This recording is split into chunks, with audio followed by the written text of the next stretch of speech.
Зандакъой – один из многочисленных чеченских тайпов, исторически относящийся к территориальному обществу Нохчмахкхой. Часть представителей тайпа, проживающих в Дагестане, называют аухой – ауховцы. Население этногенетического центра чеченского народа и на юго-востоке Чечни и вдоль Терека. Духовным центром тайпа считается аул Зандак. У тайпа имеется своя гора Зандакъон-Лам. В Зандака входили и входят села Байтарки, Безаин, Гельна, Даттах, Симсир, Татайкотар, Чачалюх, Шемелкъин. По преданиям, родоначальником тайпа Зандакъой был человек по имени Мирза. Его сыном был Дауд. Сына Дауда звали Дуру. От сына Дуру Зандака и пошло название тайпа. По тем же преданиям у Зандака было два брата – Бейтро и Ялхо, от которых ведут свое происхождение одноименные тайпы.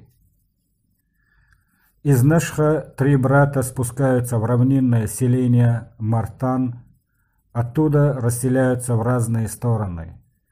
Зандак приходит в местечко, которое впоследствии будет называться Зандак-Ари.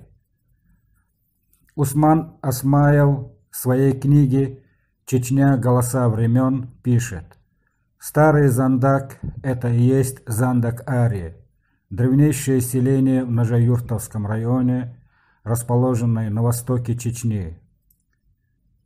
На востоке Зандак-Юрт граничит с Даттахом, на юге с Беноем, на западе с Гендергеном и на севере с Бильты. У Зандака были 4 сына – Гойтак, Гада, Гурми, Загаш.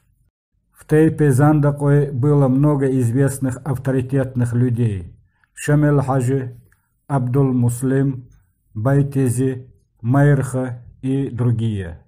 Но самым известным представителем данного тайпа является религиозный деятель шейх Гази Хаджи, великий суфий, выступивший духовным пастырем чеченцев. В ходе Кавказской войны тайп последовательно поддерживал кавказский имамат.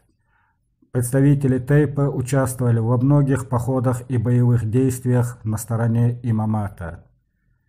В феврале 1944 года, после депортации чеченцев и ингушей и ликвидации Чечено-Ингушской АСР, селение Зандак было переименовано в Дагбаш и заселено выходцами из соседнего Дагестана. После восстановления Чечено-Ингушской АСР населенному пункту вернули прежнее название Зандак, и дагестанцы были обратно переселены в Дагестан. В конце декабря 2003 года село серьезно пострадало от оползня, который разрушил более 50 домов. Зандакъой разделяются на следующие неки: Эрзин-неки, Бен-неки, Гадалан-неки, Гойтак-неки, Гурмин-неки, Даки-неки, Загаш-неки, Корни-неки, Коцхала-неки, Лен-неки, Ментиган-неки.